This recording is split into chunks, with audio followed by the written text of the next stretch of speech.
Aloha guys, Brett Kirshenson here with Maui Property. I just got out of the Realtors Association general meeting. We do these quarterly, and we had some awesome guests today. We had Kai Lenny speak to us, and I'll cover that in a second. And then also Paul Brubaker was flown in from Oahu. He's considered one of the top economists for Hawaii.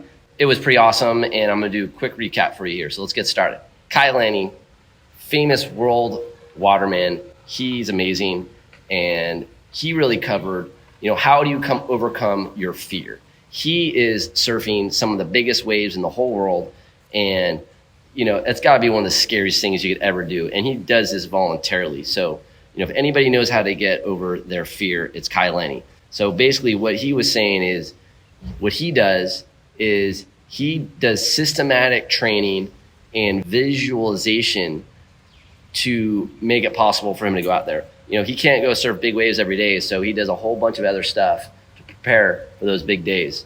And that's the kind of thing really anybody can do. I hear all the time that people are afraid of the home buying process for good reason. It can be super intimidating. So, if you take what he's saying, when it comes to buying a home, you want to break it down into small steps and make it systematic. The first steps is just learning about the marketplace. So I'm going to go over what Paul Brubaker shared with us today. That's a great way to feel comfortable in the marketplace because, buying a house can be a lifelong commitment, and it's not something to take lightly, but it also can be one of the best moves you make for your family, for your own well-being, especially financial well-being.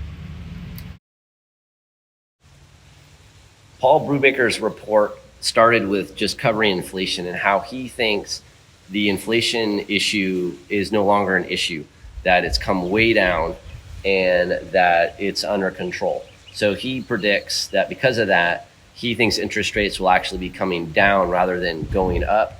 He said he'd like to see them around 4.7, maybe in the low fives. So that was really good to hear because that has been a huge concern for everybody. He's now seen that Maui home sales have bounced back from their low from when interest rates went from 3% to 7%.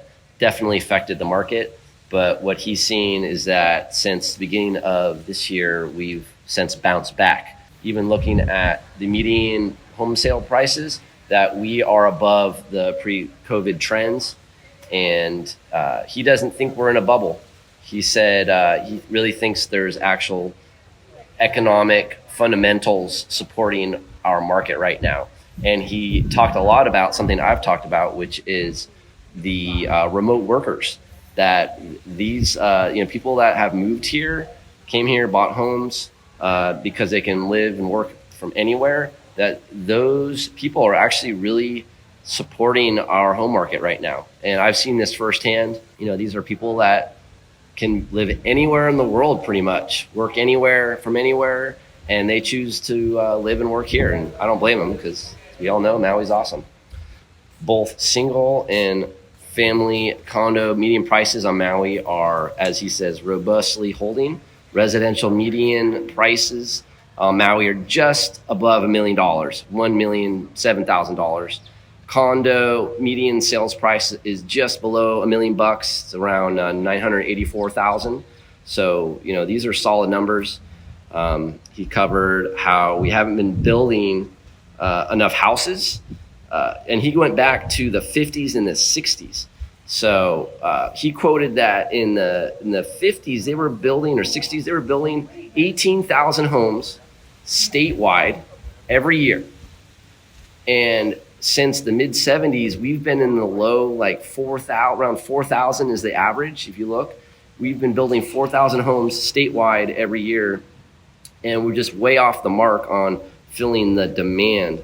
So he also talked about how just changes in Hawaii household composition going all the way back to the 60s. It's been a pretty massive change. There's a lot more independent people these days, and the actual breakdown was comparing the 60s to 2021, because he's using actual data. So 1960, there were 12% of people living alone, 56% married with kids, and then 32% were other households. Compared to now, you've got 24% people living on their own, 24% families, and then 50% other.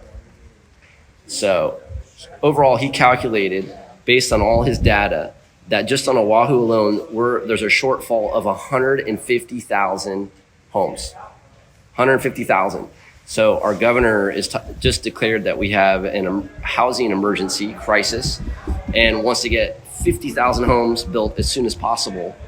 But according to Paul Brubaker's data, that's only going to actually put a small dent. Even if we could do that right now, 4,000 homes a year on average, it'd take us a decade to do that, and it's just not going to happen. So we definitely still have a supply-demand issue over here, and our GDP. I'll just do a short little bit on our GDP. Basically, it doesn't look great.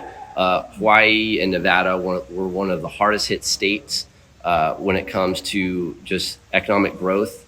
Our GDP actually started going down in 2017, even before COVID, and we're currently about 15% below where we really should be. And we're pretty much almost in last place when it comes to GDP across, if you compare to all the other 50 states.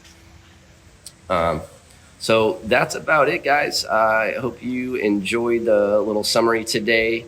And if you have any real estate needs or questions, then please hit up mauiproperty.com. And I hope you have a wonderful day, and talk to you guys soon. Take care. Aloha.